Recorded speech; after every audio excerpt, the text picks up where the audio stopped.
Protocol for surgical scrub with an alcohol-based preparation. The steps are same as hand wash. Hand hygiene training program for doctors, nursing staff, and housekeeping staff needs to be done regularly for each category of staff. Hand hygiene compliance need to be monitored. PPE. Please follow appropriate instructions on donning and doffing personal protective equipment in operating room. It is good practice to discard all used theatre wear prior to leaving the operating area to prevent healthcare workers, patients, and visitors from being exposed to the risk of contamination. Healthcare personnel or HCPs in all areas. Wear dedicated non-sterile attire.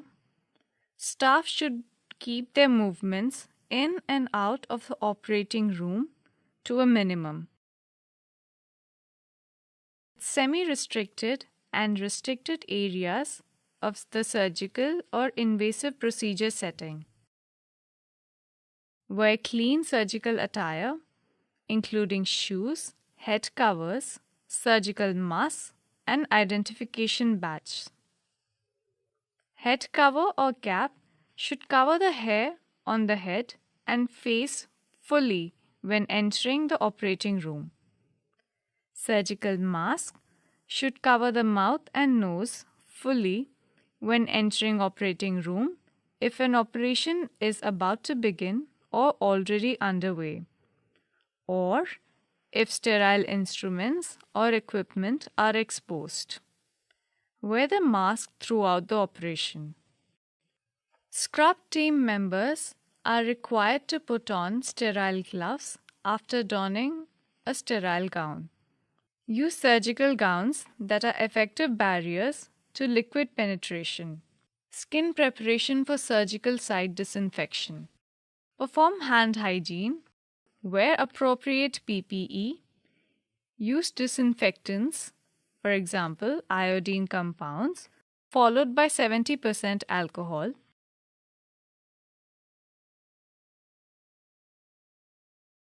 Cover with drape.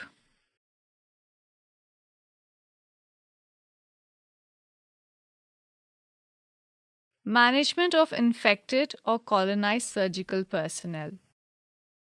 Educate and encourage surgical personnel who have signs and symptoms of a transmissible infectious illness to report conditions promptly to their supervisory and occupational health service personnel. Training of the hospital staff and repeated inculcation of the proper cleanliness culture, and these should be incorporated. This starts with the hospital staff themselves. So if some patient is some staff is having some active infection or some draining wounds or some infection, then they should avoid coming to the OT and these critical areas, and appropriate measures should be taken. Antibiotic prophylaxis and mechanical bowel preparation. Administer an antibiotic prophylaxis only when indicated and select it based on its efficacy against the most common pathogens causing SSI for a specific operation and publish recommendations. Inform patients before the operation, whenever possible, if they will need antibiotic prophylaxis. Second is antibiotic prophylaxis and mechanical bowel preparation. So these should be used very judiciously and only in patients in whom they are recommended. Not every patient requires antibiotic prophylaxis, and if they are overused, they will lead to antibiotic resistance. Intraoperative measures. Ventilation and movement of staff. Follow the recommendations of the facility or local authorities on the ventilation requirements of an operating room.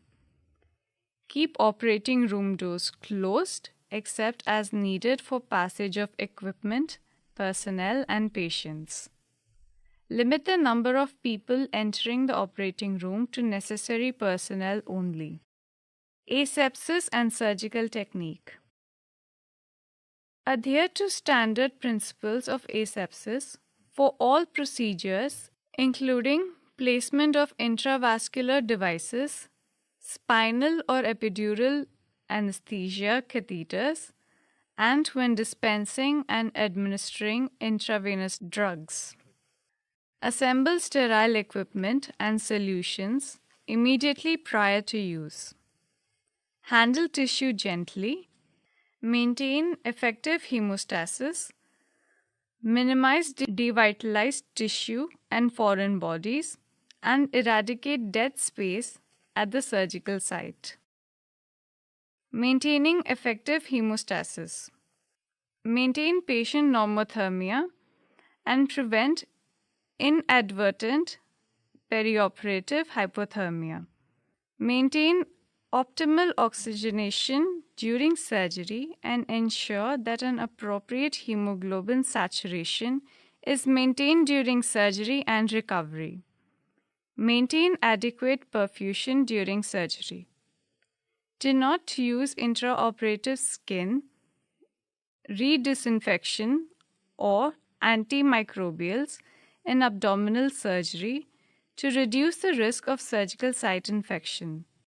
Intraoperatively, it is important to use proper surgical technique, to use proper instruments, to cauterize the tissues properly, not to overuse the cautery, not to have hematomas, ensure proper hemostasis, and remove dead and devitalized tissues, and follow the proper procedures so that you have less incidence of post-operative infections. Post-operative measures. The main purposes of surgical dressings are to allow appropriate assessment of the wound post-operatively, to absorb exudates, to ease pain, and to provide protection for newly forming tissues. Always ensure aseptic, non-touch dressing technique for the management of post-operative wound. In the post-operative period, it is important that the proper care of the wound is taken, the proper dressings are done, and the best thing to do in post-operative wounds is to remove the dressing on probably second post-operative if it is not particularly infected, and clean it with a normal saline solution.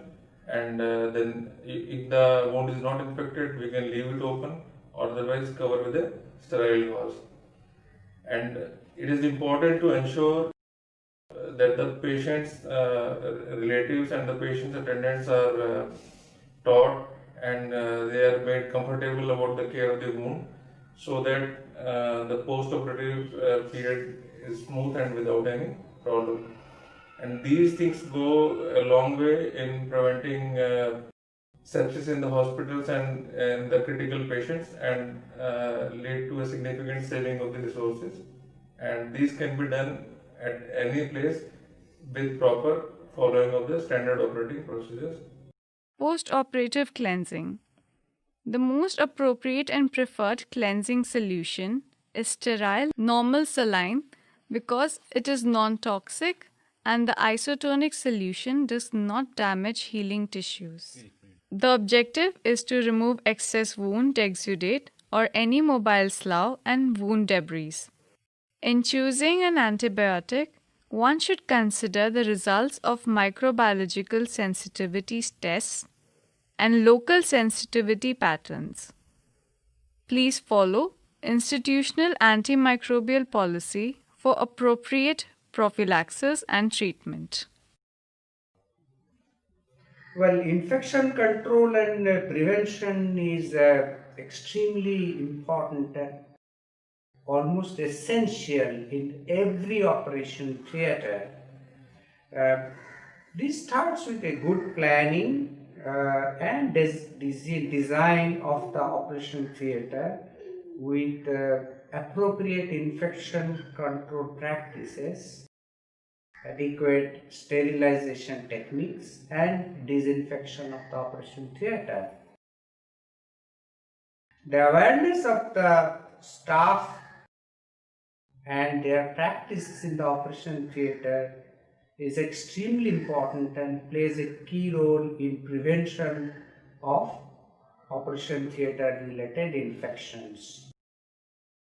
As far as the preoperative antibiotic is concerned, there are appropriate cases when one may use the preoperative antibiotics. However, it is not required for each and every patient. So overall, a general cleanliness of the operation theatre, the good practices of the staff, and a good infection and disinfection mechanism is important for prevention of hospital acquired or OT acquired infections.